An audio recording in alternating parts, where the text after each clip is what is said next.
All right, so you feel tired all the time. Your gut's a wreck, you bloat after every single meal, maybe even grind your teeth at night. You crave sugar constantly. You've been to several doctors and they all tell you you are fine. Listen, you're not fine. You may have a parasite. Welcome to the Dr. Josh Ack Show.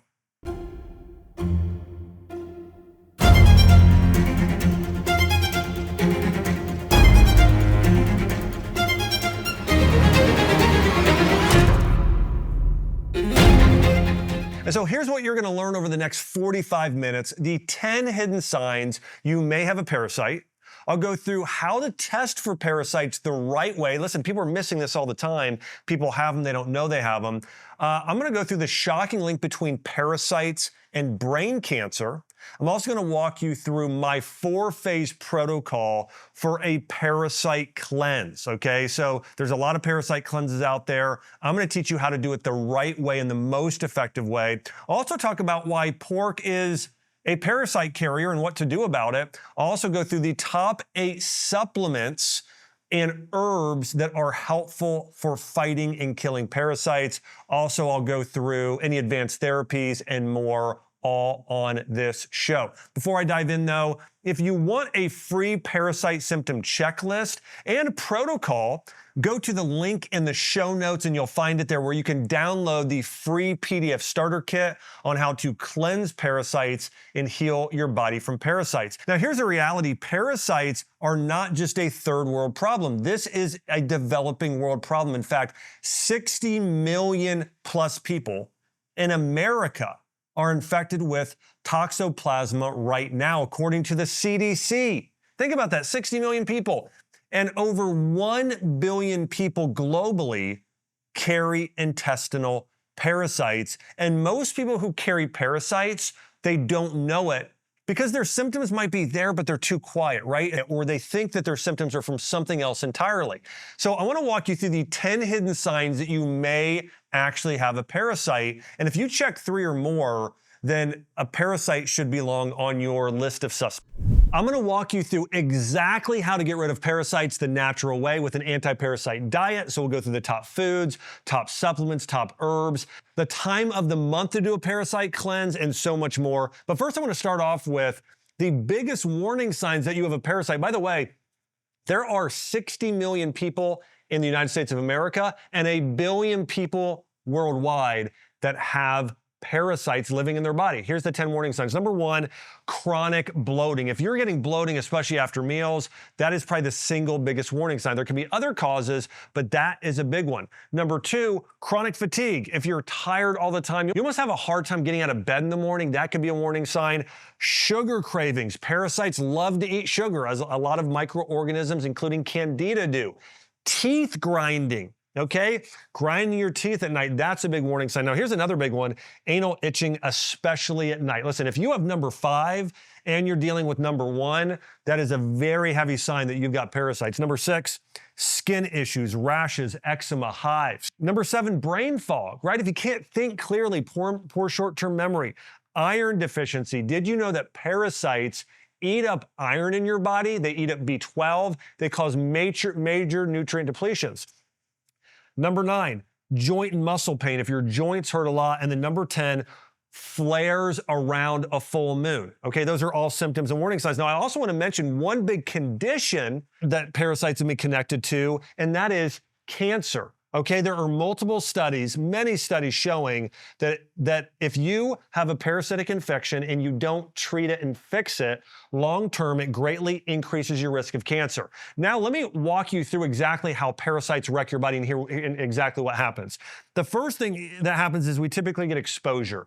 Exposure can be from travel. Maybe it's a trip to Mexico, but it also comes from things like eating pork, or raw fish, or drinking water that's not fully sanitized, or swimming in a river or lake, or from your pet like a dog or cat.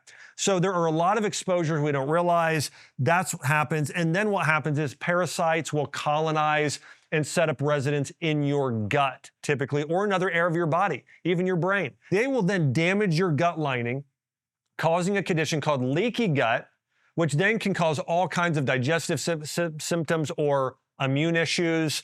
Then from there, they will cause constant inflammation in your body. This is where you just don't feel well. Number 5 is they will start to steal nutrients like iron, vitamin B12, zinc, and magnesium. And then they release toxins throughout your bloodstream, okay? And then that can lead to some of your symptoms like the fatigue, like the brain fog, the bloating, even anxiety, some of those health issues. And here's what happens to most people. You go into your doctor and by the time you have symptoms, most of the time you're already on step 5 or 6, okay? You're kind of later in here, down the cascade, and doctors will often just treat the symptoms instead of a source, okay? So they say, oh, you've got bloating, let's take this medication. Oh, you've got these hives or rashes, let's take a steroid. And they typically don't do the right type of testing to find out what's actually going on.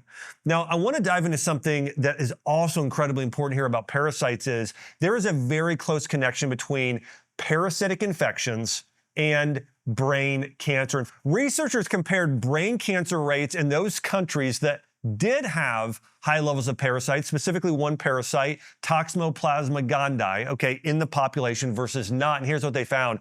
The countries with the most parasitic infections also had the highest rates of brain cancer. And in countries like Brazil, Iran, France, and Madagascar, brain cancer was extremely high. And so were parasite infections. In countries where they had very low parasite infections, like South Korea, the United Kingdom, Japan, and Norway, very low levels of brain cancer like glioblastoma and others.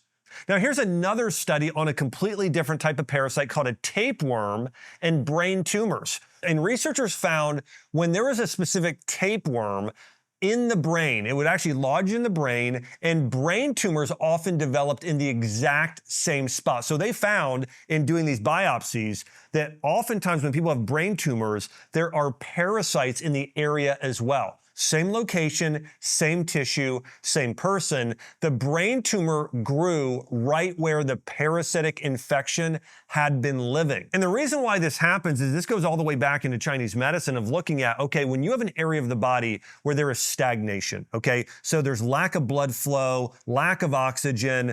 Again, think of a swamp instead of a river. What happens if you have water that sits still? Algae starts to grow. Okay, when you have an area of the body, of the brain, specifically as we're talking about here, when there is stagnation, there's no movement, no nutrients in and out, it becomes like a swamp, and everything starts to grow there. Parasites, certain type of bacteria, but cancer cells as well. And this is why one of the greatest things you can do to fight and beat cancer is bring a lot of oxygen and blood flow to the area and a lot more fluid and nutrient exchange. That's one of the big things you want to do in order to help the area heal. This is one of the reasons why one cancer therapy people often use is called hyperthermia. It's heating an area of the body up or the whole body up really warm, because what happens when your body gets really hot? There's more circulation there versus if it gets cold, there's less circulation. So when you heat up the body, there's more blood flow, there's more movement. There are things that you can do there to sweat out those cells. Or a similar thing, hyperbaric oxygen therapy. This is where you take oxygen and you drive it deeper into the cells and tissue, so there's more exchange, more oxygen moving in and out of an area. That makes that area inhospitable to parasites and cancer cells. So driving oxygen, driving heat, driving blood, driving nutrients. This is how you heal from things like chronic parasites in cancer. Cancer, dementia, heart disease, they're coming for so many people. And it's not just because of what most people think, which is that it's bad luck or bad genetics. The truth is, your daily choices are either creating health or setting the stage for disease, and your doctor is probably reading your blood work all wrong. They're missing the cellular issues behind the symptoms. I'm currently offering a simple at-home blood test that actually tests for the right things. And just as importantly, it comes with proper interpretation of the results. This new test flips the script. The future of interpreting test results is here. Here's how scientists believe that it works most of the time between parasites and cancer. They believe that parasites will migrate to an area of the body, like the brain, and you will start to form a cyst of a parasite in that area, okay? And then over time, parasites will damage that area, they'll damage the mitochondria, they will make that tissue sick, and that'll happen over the course of a year. But then after that, A tumor grows in around the same spot where the parasite lived, and then that's where a brain tumor starts to grow and develop in the exact same area. Listen, it's not a coincidence. It's a cause and effect relationship. And this happens throughout the body. By the way, it's not just parasites. If you have certain types of viruses like long COVID or Epstein-Barr or bacteria, H. pylori, mold exposure, those will go to an area of the body, create toxicity, and increase cancer risk or another type of disease risk in that same tissue area. And this is why it's so important to get to the root cause. I have a cousin who was diagnosed with a brain tumor, and he's outlived already by far what most people live. He had a diagnosis called glioblastoma, which most people die from in less than 1 year. And he has been able to survive and thrive because rather than just going and treating cancer, he went and did things like did a parasite cleanse, did ivermectin, did a whole protocol for not only killing the cancer cells in the area, but also for killing the parasites in his body. Now listen, I'm not saying all cancer is connected to parasitic infections, but the research shows that many types of cancer, especially brain cancer, has a parasite component. Here's kind of the 5-stage progression of how a parasite becomes a tumor. It starts with an infection, right? A parasite enters the body and lodges in tissue, okay? And this may persist for years silently. And then the next step is inflammation. So your immune cells are trying to attack and clean up the area if your immune system's working properly in the first place. And then free radicals flood the area and damage the tissue. Okay, and then what you have there is DNA damage. And these free radicals corrode and damage the DNA. And then that causes something called tumor suppression genes, and they get silenced, okay, because of the DNA damage. So now think about this. Your cells were saying, help me, help me, help me, but now they're damaged. So they can't. So then you have immune invasion. So parasite proteins disable cancer surveillance. And so these mutated cells that are cancerous go uncaught. And this is where a tumor forms and they start to replicate and grow. But basically, again, here's what happens. Parasites go in the area, they damage your DNA and your surveillance cells that tell your body you have cancer in the first place. The cells are so damaged, it can't tell your body anymore. So cancer starts to grow and thrive without your immune system trying to fix the problem. That's what happens in the body when we see a parasitic infection over time goes unchecked. Now, as I mentioned, Chinese medicine has been talking about this phenomenon in its own way for over 3,000 years, okay? And when I look at this, I want to share with you kind of the Chinese medicine view of actually what causes this to happen in an area of the body. Because listen, some people can be exposed to parasites and they will actually then just rid their body of the parasites. Their immune system will kill the parasites, the intestines and liver will excrete and get rid of the parasites, and there's no issue, okay? The body is functioning like it should. However, if the body becomes weak in a few areas, or if the environment becomes unhealthy, that's where parasites can live and thrive in your body. And by the way, Chinese medicine has talked about this for over 3,000 years, and there's really 3 main patterns that can contribute. One is what they call in Chinese medicine spleen deficiency, which in the Western world we would essentially call weak digestion or an unhealthy gut microbiome. If your gut microbiome becomes weak and unhealthy, that becomes a major issue. And as you've heard, 70 to 80% of your immune system's in your gut. So if your gut's unhealthy and your digestion and your microbiome are unhealthy, that then weakens your immune system, okay? So this sort of digestive weakness, and it tends to start where you aren't able to properly break down food and absorb nutrients. So for instance, if you would have a lot of food sensitivities, or if you tend to get bloating after meals, or you have poor nutrient absorption, all right? Constipation, any of those digestive issues, those can be tied to this spleen deficiency or this digestive weakness. So if your digestive system is unhealthy, that creates an environment where parasites can grow. And the other one in Chinese medicine is called damp heat, or just dampness. So dampness is where when you overconsume sugar, dairy, refined carbs, alcohol, processed foods, those foods are almost, they're damp forming. So think about anything that would cause mucus buildup. Like, so when I was young, when I was a kid, even today actually, the same would be true. If I would drink milk, within minutes I would have phlegm in my throat. And then I would get bronchitis in the winter, and that would give me health issues when I would drink conventional milk when I was in my teens and early 20s. And so that caused me to create more mucus. If you have a food you're sensitive to and you eat it, or you have any of the foods we talked about, especially sugar and refined carbs, if you overconsume oils and fats that your liver can't keep up with, that creates mucus and dampness. Not only, you might have a little bit in your throat, but imagine now like almost like snot or mucus that is in your intestine and your colon. So maybe you don't feel it or even notice it, but it's actually in your digestive tract. Parasites love that. They thrive in what we call a damp environment. We call it dampness because think about it where mold grows. You know, we actually, Chelsea and I had flooding in our house because we had pipes burst here in our home. And right afterwards, the immediate thing we did is we had air moving constantly, and we did everything we could to dry things out. Because if the area stayed damp, what's going to happen? Mold, right? Mold, bacteria, those sort of things can grow in this damp environment. The same thing's going on with your body. If your body is too damp, and if there's not, and what causes dampness? Over-consuming these foods, and then also lack of movement, right? Stagnation where things aren't moving.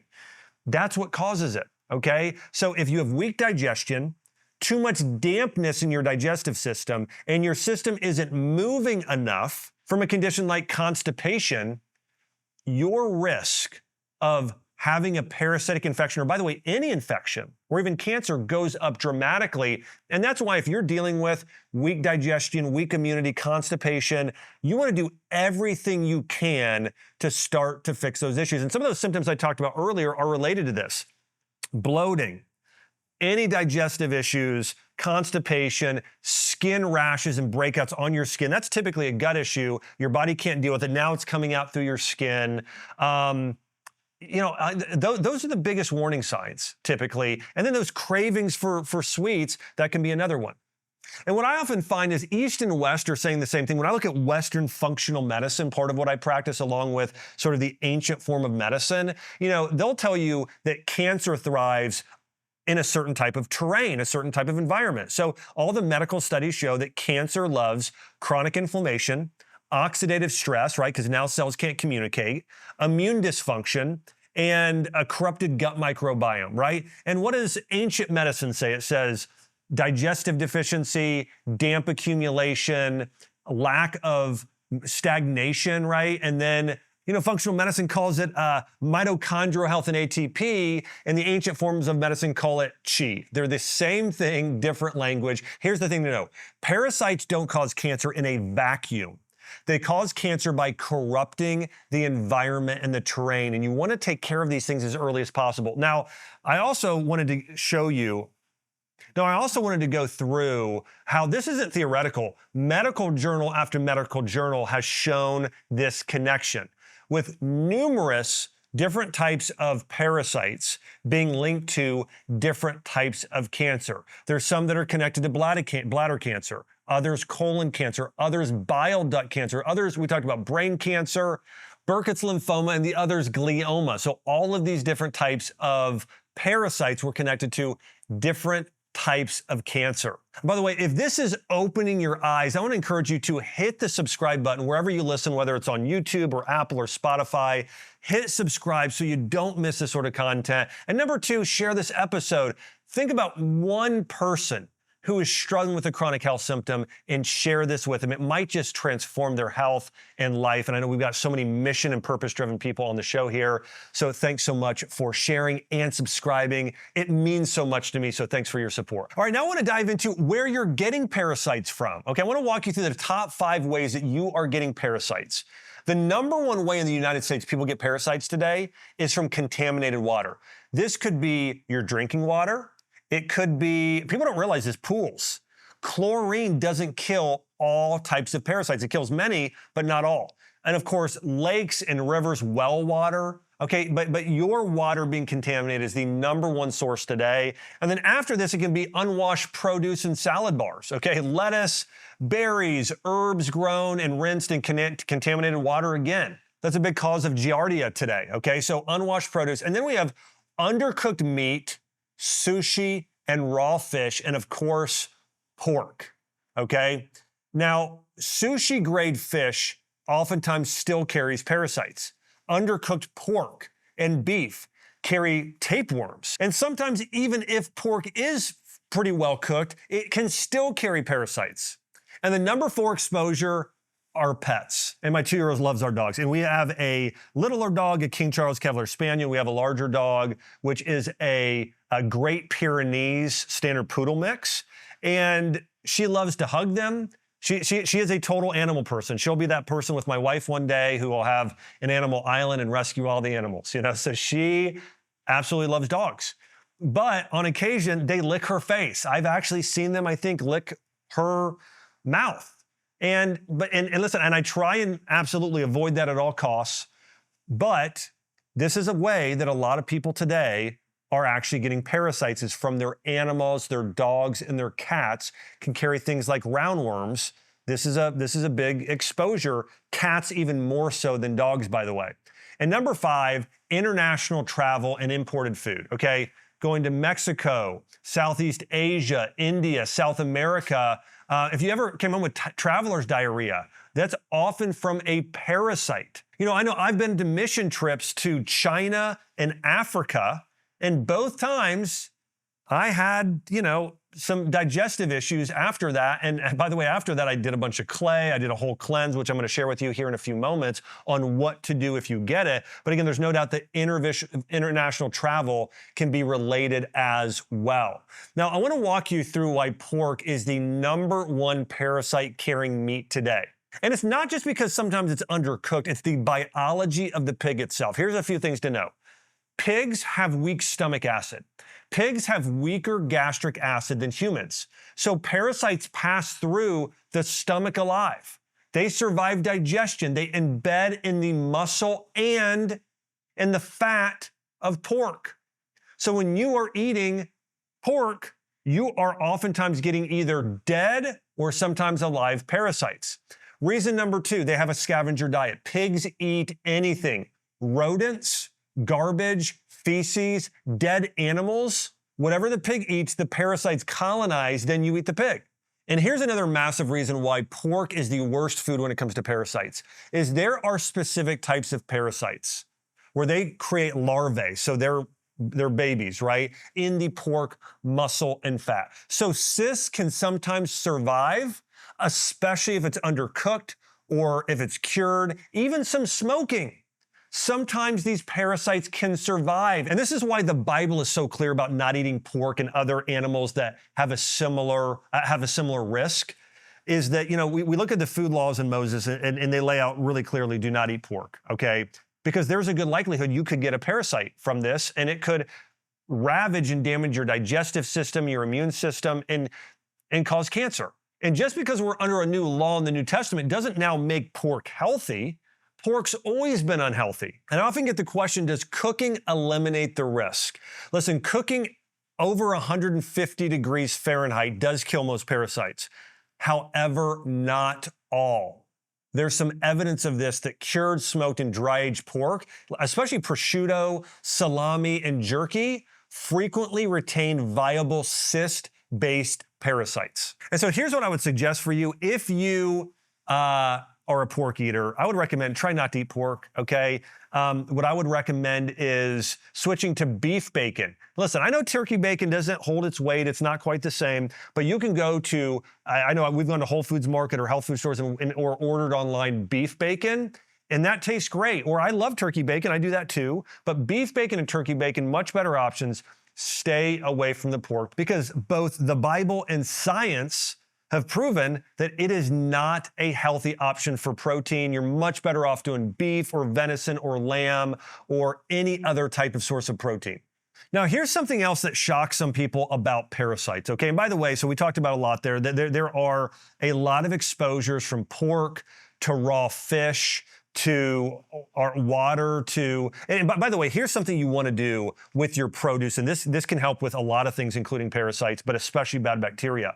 When you get your vegetables at home, you can bathe them in, or your produce, it could be a head of lettuce, it could be berries, soak them in water and baking soda. for 1 to 2 minutes, okay? Just really soak them in there, and that actually is helpful for parasites. Or you could do a rinse with apple cider vinegar. There's a number of things you could do, but buying organic, and then from there, also washing your produce with baking soda is one thing you can do that is very helpful there to eliminate some level of risk. Now, here's another thing that really surprises some people, but it'll make sense when you understand the connection between parasites and your gut microbiome, and that is parasites steal nutrients from your body and cells. The number one nutrient that parasites will steal is iron or ferritin, right? So there are certain types of worms that directly impact your blood negatively, and this is why you get iron deficiency anemia. And if you're a person and maybe you did a trip, international trip, or you don't know what caused it, but all of a sudden you have this weakness and you feel like it's a low-grade anemia. And by the way, you can stick out your tongue. If your tongue is not a bright, healthy pink color, if it's kind of a pale pink, that in Chinese medicine is called blood deficiency, and that can be linked to a parasite. Now it can be linked to other things as well, but that is a sign of iron deficiency. Now, another deficiency it can cause is another thing that's connected to your blood, and that's vitamin B12. Fish tapeworms specifically can really damage your gut lining, which inhibits vitamin B12 absorption. This can lead to brain fog, fatigue, neuropathy, so neurological issues.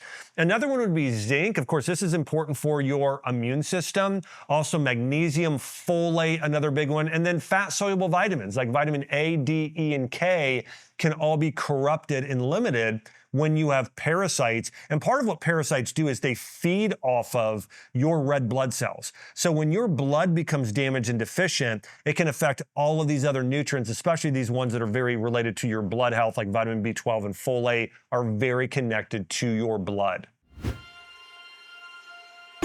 Hey guys, I'm here with my good friend, Dr. Dave Jockers. In fact, we've been friends for more than 20 years. He runs the podcast, the Dr. Dave Jockers Functional Nutrition Podcast. Dr. Dave, tell us a little bit about what your podcast is about. Yeah, absolutely. We dive deep on functional nutrition, really how to personalize your nutrition plan for better energy, mental clarity, better hormone balance. And we talk a lot about cellular health, mitochondrial function, cell membrane. We do a deep dive on every major nutrition topic and natural health topic. So everything you need right there at your fingertips. Dr. Jockers Functional Nutrition Podcast. I want to encourage you, run out and listen to the Dr. Jockers show. Again, I'm a big fan of it. I think you will be as well. And so when you're going through a parasite protocol, oftentimes you want to supplement with these, but at the same time, supplementing with these is not going to get to the root of helping you eliminate the parasite for good, which is one of the things I want to get into in just a second. Now, last thing before I dive into my parasite protocol, I want to walk you through the best type of testing to be able to tell if you have a parasite or not. Number one thing to do is a comprehensive stool analysis. And this is where you'll take a sample of your stool for 3 days. It's called a GI map. There's several great companies that can do this. We do this at the Health Institute. And the thing I really love about doing a GI map is it's not only testing for parasites, it's also looking at other types of microbes that could be impacting your health negatively. Now, there's also a test that's more specific for parasites. It's called a multi-day ova and parasite test, an O&P. That's another great option. Those are probably the best tests for looking to see if you have a parasite. Now, there are other tests that can give us an idea. One of those is called an organic acids test or an OAT test. This looks for parasite metabolites in your urine, which can be useful for testing for parasites as well. Now, I also think you can do a micronutrient test, and maybe that will also show the nutrients you're depleted in, and that can also key in, because if you do a blood work test and you're deficient in iron and B12 and multiple nutrients, that can also be a big warning sign. Now, let me walk you through my 4-day parasite cleanse protocol. Okay, here's where you need to start. And by the way, this is so important that you follow the right protocol, because if not, parasites can get reabsorbed and it can make you ill, and parasites can thrive even more. So you want to follow the 4-phase protocol here. Number one, okay, you want to prepare your body. You want to strengthen up your organs like your liver and your gallbladder and your lymphatic system and your gut to prepare for cleansing your body of parasites. So you want to cut sugar and refined carbs, right? You want to clean up your diet. I would do about 50 to 100 billion CFU daily at least of probiotics. You want to drink bone broth, take L-glutamine, basically eat a lot of soups, just things that are friendly for supporting your gut and your liver. Those are the most important organ systems to support digestion and liver detoxification. So that's what you want to do the first 2 weeks. And then days 7 to 21, we want to open your drainage pathways, okay? So this is where you want to make sure you're having one bowel movement a day at least, ideally 1 to 2 bowel movements a day. You can take magnesium, 300 milligrams twice daily. You could also consider supporting your liver with things like N-acetylcysteine or milk thistle. And then you want to walk a lot, get on a mini trampoline or rebounder, do everything you can to just move your body and your lymph. And then you could also even start sauna or sunbathing around this time as well. But phase 1, strengthen your organs. Number 2, open your liver and your gut pathways, okay? And then moving right in here to phase 3 and 4, phase 3 is where we want to actually kill the parasite. This is where you're gonna take the anti-parasitic herbs, like the wormwood and the black walnut and the cloves. Also consider things like oil of oregano, berberine, and pumpkin seeds to actually kill the parasites. And then what we need to do here is bind to. This is where a lot of people miss, is you go and kill the parasite, but you don't bind to it so your bowels can completely get rid of it out of your body, okay? And this is where you want to take binders like activated charcoal, bentonite clay, diatomaceous earth, modified citrus pectin, chlorella, and also high-dose probiotics are also good here, and you want to actually bind to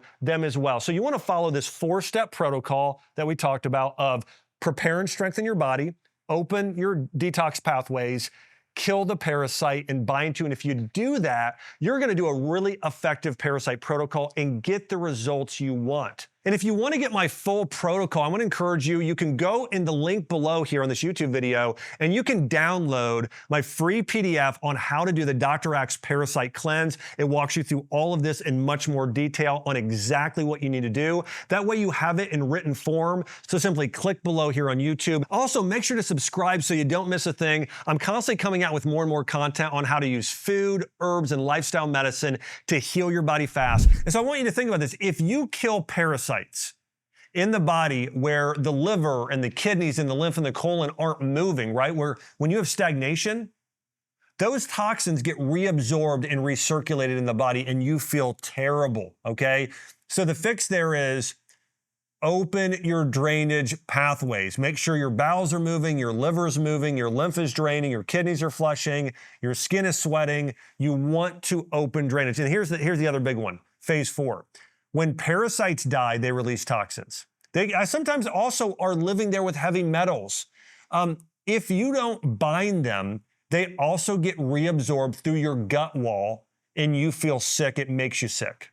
And those remnants of parasites and heavy metals, that's also the type of environment that parasites like to grow in. So you really want to make sure that you follow all 4 phases of the protocol. I want to go through the herbs that can help you kill parasites fast. These are the top 8 in ranking order. Okay, number 1 is wormwood. It's called wormwood because it tastes terrible. Now, good news is you can often get it in capsule form today. Now, you can take it in tinctures. It's diluted, so it's not as bad. But you want to do around 200 to 300 milligrams daily, 2 times a day. This also doesn't only kill the adult parasites, but the larvae. Okay, so it kills the offspring as well. That's what you want to do, the wormwood.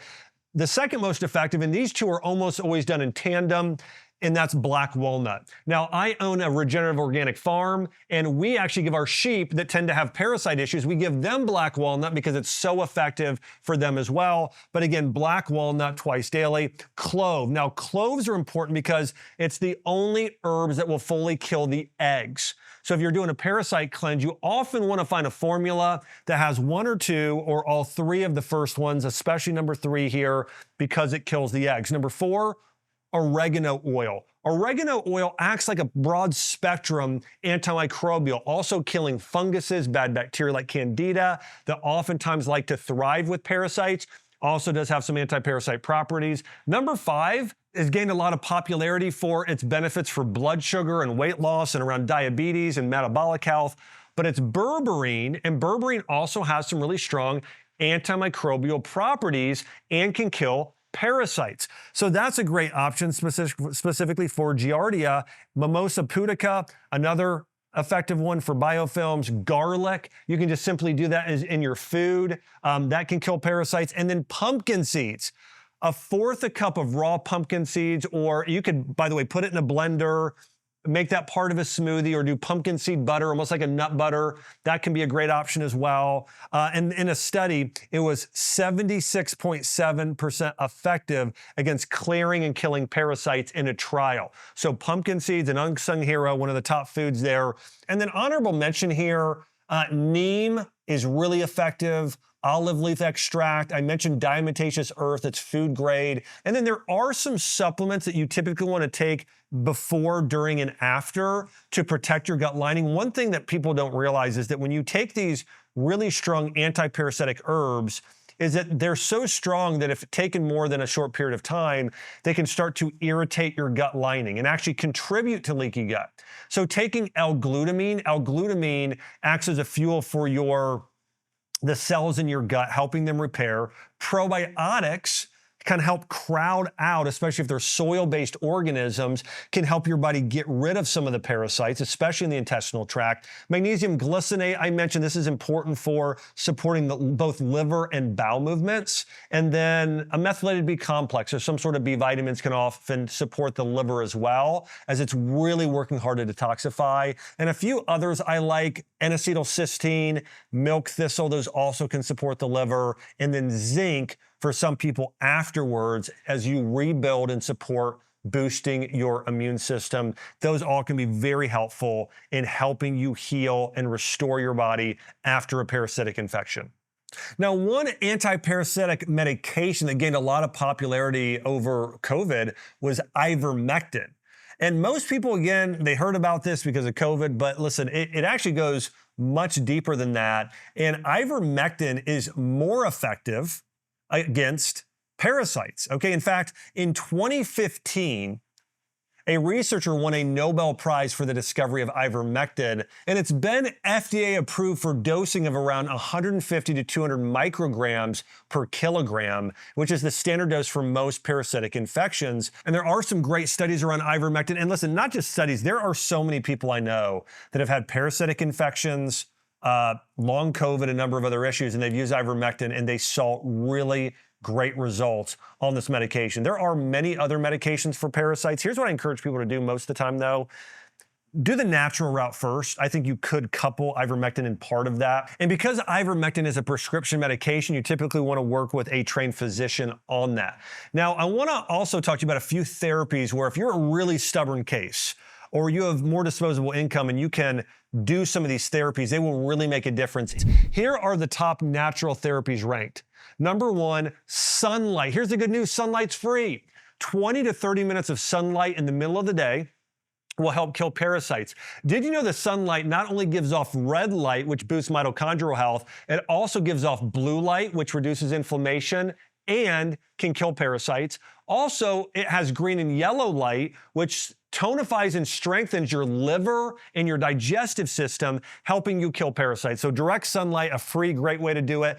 Infrared sauna is also very effective at helping kill parasites and rid your body of parasites. And then there's a type of therapy, it's my number 2 therapy on here for killing parasites. It's called ozone therapy. Ozone, and the strongest type of ozone being called EBOO, that's EBOO, in a 10-day study protocol. It helped heal nearly 79%, nearly 80% of children with parasitic infections. So if you can invest and you can do a really strong treatment, if let's say you have a parasitic infection, you say, I want to do everything I can, I want to do a strong treatment, Ozone, probably the most powerful treatment you can do for killing off parasites. And this is something they do at the Longevity Clinic. You could check that out as well. Okay, IV therapy, glutathione, B vitamins, magnesium, vitamin C strengthens your immune system, supporting your body getting rid of parasites. And then hyperbaric oxygen therapy, basically getting more oxygen into your body. If you are going to do a parasite cleanse, don't just do the cleanse. You also want to follow the right diet, okay? And so with that diet, here are the top foods you want to consume. Number one, we talked about raw garlic, or cooked garlic. 4 cloves daily. You could saute it up with some spinach and coconut oil. You could do a little bit raw, but that is a great natural killer there of parasites. Number 2, we talked about pumpkin seeds, right? 4 tablespoons to even 1/4 a cup a day. Going to be very effective. Papaya seeds, really effective. You could buy papaya seeds ground online, add a tablespoon of that to a smoothie in the morning. Coconut oil, 1 to 3 tablespoons daily. Coconut oil contains lauric acid, which kills off parasites. Apple cider vinegar. Now, this is also a great weight loss tip. Add in 1 tablespoon of apple cider vinegar and 1/2 cup of water. Drink that about 5 minutes before a meal. That actually can help you with killing parasites. It creates a more acidic environment, which can help with killing parasites. Number 6, pineapple, especially the core. So eat that for breakfast. Pomegranates as well. Pomegranates kill tapeworms. Number 8, drink ginger and turmeric tea, or you could juice it, or you could just add it to meals. But ginger and turmeric have really powerful properties there. Number 9, this is great, fermented vegetables, sauerkraut, kimchi, coconut yogurt can be great as well. So fermented foods help rebuild the gut microbiome. And number 10 is bone broth, helps heal your gut. This also is important for getting rid of parasites. So these are the top things you can do to start getting rid of a parasite. And listen, if you want to get rid of a parasite, put together a full protocol. Follow the right diet, take the right supplements, and follow the right protocol in full to fully heal and cleanse from parasites. So here's what this might look like for you in terms of a meal plan. You wake up in the morning and you do a superfood smoothie. You could buy a scoop of protein powder that's pumpkin seed based. So do a pumpkin seed protein, do a collagen or a bone broth type protein. You could add in some pineapple and then add in some papaya seed powder. And then drink that as a superfood smoothie in the morning. You could add in a tablespoon of coconut oil too. So make that anti-parasite smoothie in the morning. And then for lunch, you could do something like beans and fermented vegetables and maybe a little bit of chicken. For dinner, same thing. You could do something like chicken. You could do steamed vegetables. You could do avocado, extra virgin olive oil. You could saute up some spinach in olive oil or coconut oil with some raw garlic, sea salt, and black pepper. But a diet like that would be ideal, snacking on pomegranates throughout the day. But if you can follow that type of diet for a month, you will see amazing results. And here's where the real magic comes in. It's not taking a single supplement. It's not just eating a little bit better. It's following an entire protocol. So what you want to do is you want to follow a diet and lay out, say, here's what I'm going to eat for breakfast, lunch, and dinner. And listen, you don't have to eat exactly like I shared with you, but just eat as healthy as possible. Lots of cooked vegetables, lots of some of those fruits we talked about. If you're going to do meat, chicken is probably the best for you to eat, or really well-cooked meat. And then to some things like beans and whole grains, but just eat a really good, clean diet there for about a 4 to 6 week period, okay? And then take the right supplements and then do that cleanse in the right order. And then if you can, do any of the therapies, even if it's just getting more sunlight. If you can do that full protocol for 4 to 6 weeks, that will give you your best chance of completely healing and getting rid of parasites. And this will pay dividends in the future for you reducing your risk of cancer and digestive disease and supporting your immune system all long term. Now, there is a question I oftentimes get around, and there's a lot of circulation and questions on the internet about this, and that is the timing rule. What about doing this around a full moon? Listen, mainstream science is mixed on this, but the mechanism of why it works is definitely plausible. But I do believe it could be helpful in doing it, but don't make it a requirement. But if you want to try and line it up, you can. Now, lunar cycles affect your melatonin and your serotonin production, okay? Serotonin is a documented driver of parasite reproduction. And many functional medicine practitioners time the kill phase of your parasite cleanse to start 5 days before the full moon. Okay, this is a useful framework. Again, it's not ironclad evidence, but this is something that people have done in the natural medicine space for a long time in terms of if somebody was sick and they believe they had parasites, with lining it up with a full moon and starting the cleanse, the kill phase, 5 days before the full moon. So when anything could be hatching, that's when you're going in and actually starting to really kill off in a strong way any of these parasites. But in addition, what does ancient wisdom say? Everything from the Bible to Chinese medicine, really dive in and understand and combine those things together. By the way, I want to mention, as you've been enjoying the podcast here, I just want to let you know I am so grateful for you listening to the entire show. And I want to just say one of the number one ways, because sometimes people ask me this, Dr. Axe, thank you for adding so much value to me. How can we support you? If you would leave a 5-star review on Apple Podcasts, it would mean so much to me. So if you go to Apple, leave a 5-star review, it allows us to move up the charts. It allows me to bring on better guests, allows me to create more content like this. So I want to say thank you so much, especially for those of you that are subscribers. And if any of you would leave for a 5-star review, thank you so much if this has really added value to your life. And I have a few quick Q&As I want to do here as well. So here are a few of the questions. How long does a parasite cleanse take? Typically, 30 to 35 days for a complete cycle, okay? 14 days for the kill phase, which is kind of in the middle of the cycle. Another question, how often should I do one? Let me say this, if you don't have a parasite, you shouldn't necessarily do a parasite cleanse. So the answer is, I wouldn't just do a parasite cleanse. But I do think for most people, the most important time of year where it's the most effective would be spring, okay? Or one time of year if you're gonna get in the habit of doing it. But again, remember, you can take too many of these really strong herbals like the black walnut and the diatomaceous earth. Those can be hard on your body. So you don't wanna overdo it. And I really do a parasite cleanse if you really feel like or are certain you have a parasite. Can I do this while pregnant or breastfeeding? Absolutely not. Especially no wormwood, no black walnut or clove. Those are absolutely contraindicated herbs, so you definitely want to wait. What about kids?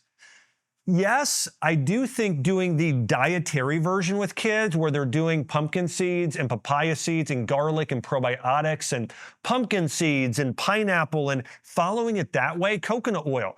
So I would do the food-based version. However, I would not do the really strong herbs like the black walnut and the wormwood, but I would do the more gentle dietary version with kids. Will my pets reinfect me? They can. Now you could deworm your pets at the same time and work with your vet on that, and then you don't have a risk, okay? Another question is, what if I did testing for a parasite and I still have the symptoms? I would say this, conventional tests miss about 50%, okay? But if you do a 3-day test and it's a really good test, I would say it's gonna pick it up 80 to 90% of the time. It's not 100%, but still quite often if you do the right type of test. And so then I would say you could still do a 30-day and see how you feel. See if you feel better. If you follow the protocol, especially the dietary part, and you say, you know what? I've got some relief here because you're getting some die-off and it's lessening, then that can clue you in that you may have, you might go all the way then and a month later do a full parasite cleanse. By the way, if you really want my full protocol on how to do a full parasite cleanse, I have a full downloadable cheat sheet of my parasite cleanse. You can download the PDF in the show notes. Just click on it. You can download the PDF and get the exact, my full Dr. Axe full-on parasite cleanse of everything we covered in the show and of exactly what you need to do. Now, here's what I want to encourage you to do to start today, okay? 3 options. Option A, do a pork fast, okay? Cut out all pork, bacon, ham, sausage, pepperoni. Do beef bacon, do turkey bacon, but just do a pork fast. Cut out pork out of your diet for at least 1 month, okay? That's option A to start today. Option 2, start to rebuild your gut, okay? Drink more bone broth, do more probiotics, L-glutamine, zinc.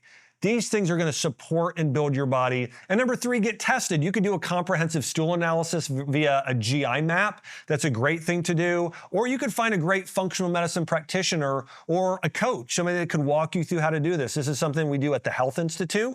You can go to thehealthinstitute.com and sign up to get blood work done or GI map or something like that, or the longevity clinic. So you could check those out. Again, the Health Institute in terms of getting tested, learning more. And then also you could go download the full protocol here in the show notes where I walk you through, and you can download the PDF on what to start to do your parasite cleanse today. So let's do a quick recap. Here's the thing to know. Parasites are much more common than most people realize. And here's the other thing, the consequences are oftentimes so much bigger. We talked about the link between parasites and cancer. And we know parasites have been linked to a lot of symptoms as well, especially bloating and digestive issues, brain fog, gut dysfunction. They can also drive deficiencies. Remember, parasites love to eat up and destroy your red blood cells. They can cause anemia. They can eat up iron and B12. Major issues there. If you're gonna do a parasite cleanse, follow a proper protocol. Follow those 4 phases I talked about, because that will change everything and make the biggest difference. I wanna encourage you, take action right now. Number 1, go and grab the free PDF, okay? It's in the show notes. This is gonna give you everything you need, whether it's now or later, all the things you need to do to start to do the right type of parasite cleanse. Number 2, hit the subscribe button, become a subscriber. It is the number 1 thing you can do to support the show. That way you won't miss other episodes like this. And number 3, you can share this episode and help somebody who is struggling with their health. I wanna say God bless you. I'm so grateful for you. And I'll see you on the next episode of the Dr. Josh Ack Show.